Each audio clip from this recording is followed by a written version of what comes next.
Shalom Pak dan teman-teman sekalian, perkenalkan nama saya Lismawati Tampu Bolon dengan NIM 2401040002. Di sini saya akan menjelaskan tentang pengertian, tujuan, dan manfaat teori sistem. Pengertian teori sistem. Teori sistem merupakan sekumpulan pernyataan yang disusun para ahli untuk memudahkan seseorang dalam mempelajari dan memahami sebuah sistem. Manfaat teori sistem. Teori sistem bermanfaat guna memberikan penjelasan tentang sistem dunia nyata. Selanjutnya, tujuan teori sistem.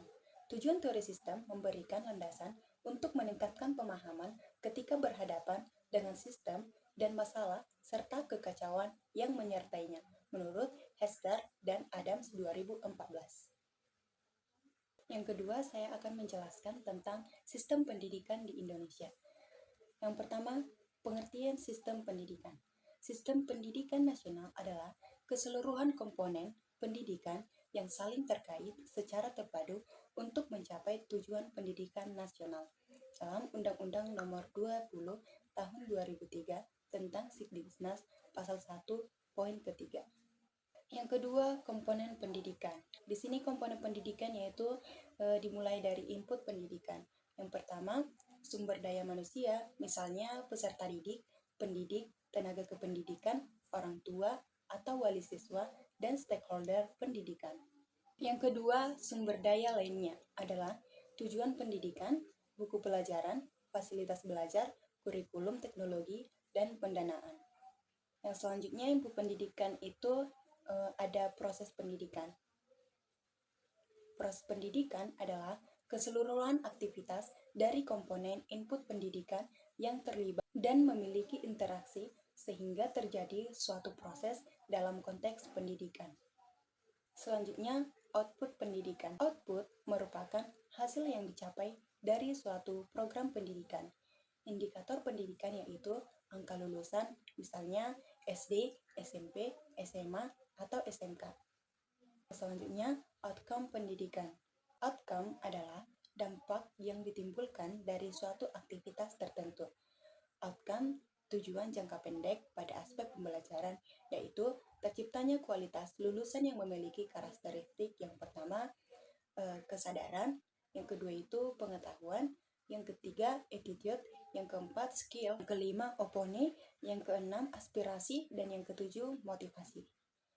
Outcome tujuan jangka menengah pada aspek kegiatan yang pertama itu perilaku, praktek, penentu keputusan, kebijakan, dan aksi-aksi sosial yang dilakukan di bidang pendidikan. Selanjutnya, outcome tujuan jangka panjang menekankan pada perubahan kondisi sosial, ekonomi, kependudukan, dan lingkungan dalam bidang pendidikan.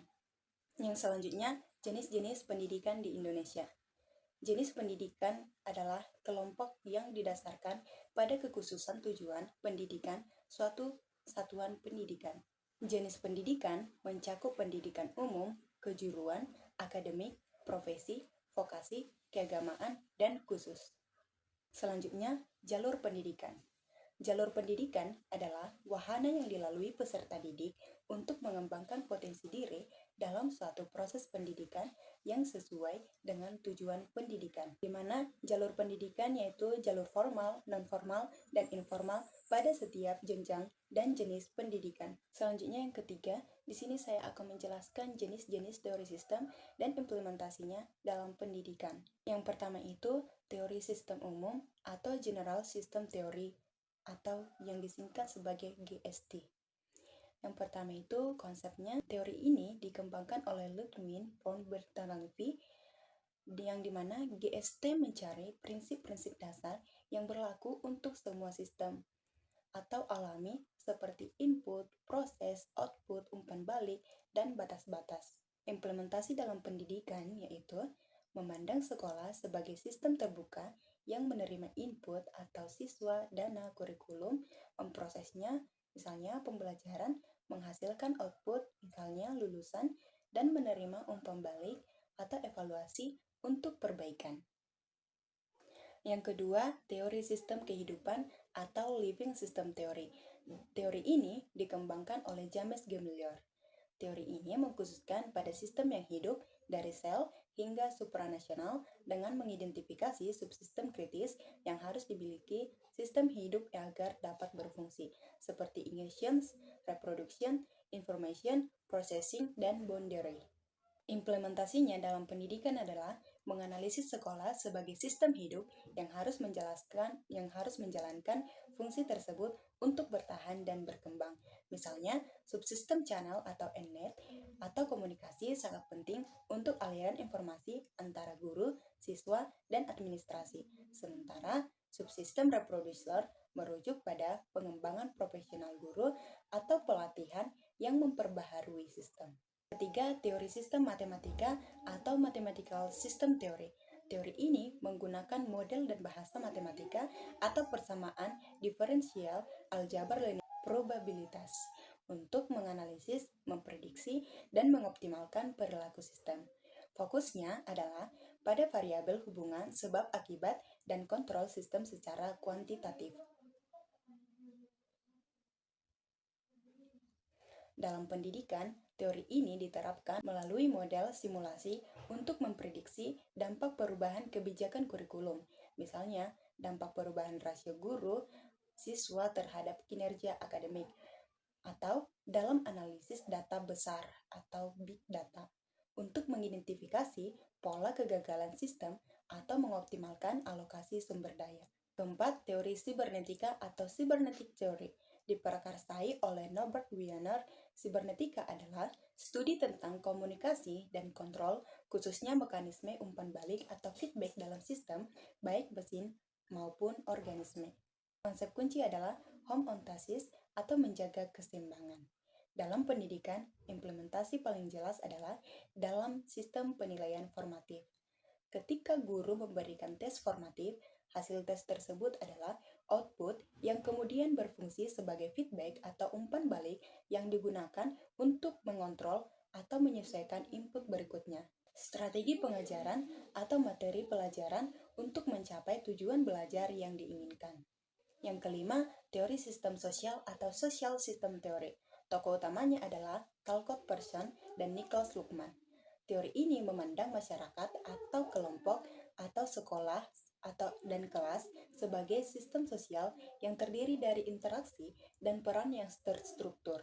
Persson menekankan 4 fungsi penting atau yang sering disebut AGIL, yang dimana adaptation, goal, achievement, integration, dan latency atau pemeliharaan pola.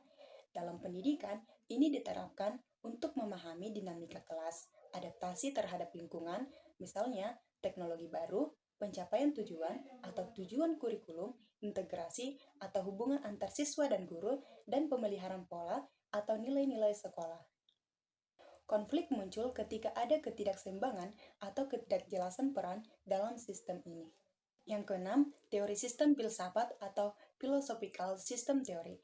Ini adalah pendekatan yang paling abstrak, berfokus pada kerangka konseptual dan pandangan dunia yang mendasari analisis sistem.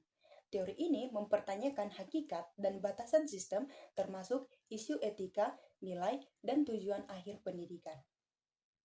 Implementasinya menuntut pendidik untuk secara sadar memilih dan merefleksikan asumsi filosofis, misalnya esensialisme, progresivisme, atau humanisme yang mendasari desain kurikulum dan praktik pengajaran, memastikan bahwa tujuan sistem pendidikan selaras dengan nilai-nilai kemanusiaan dan sosial yang lebih luas.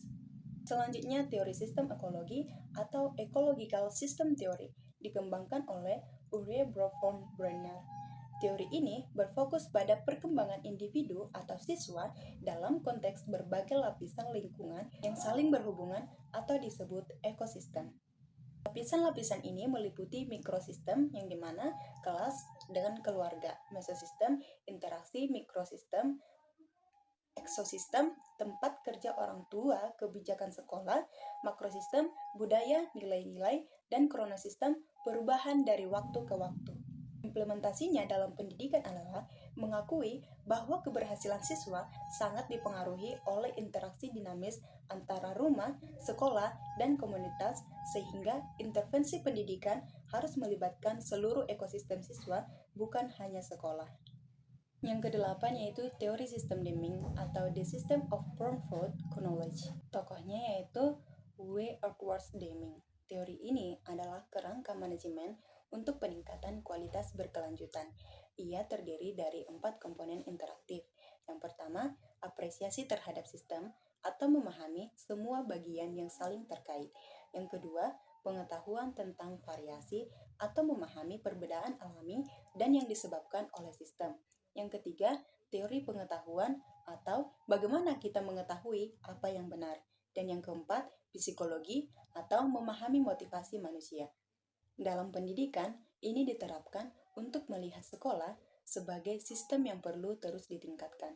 Misalnya, penggunaan data untuk membedakan antara variasi umum atau normal dan variasi khusus atau masalah sistemik dalam kinerja siswa dan menggunakan psikologi untuk meningkatkan motivasi dan kerjasama antar staf.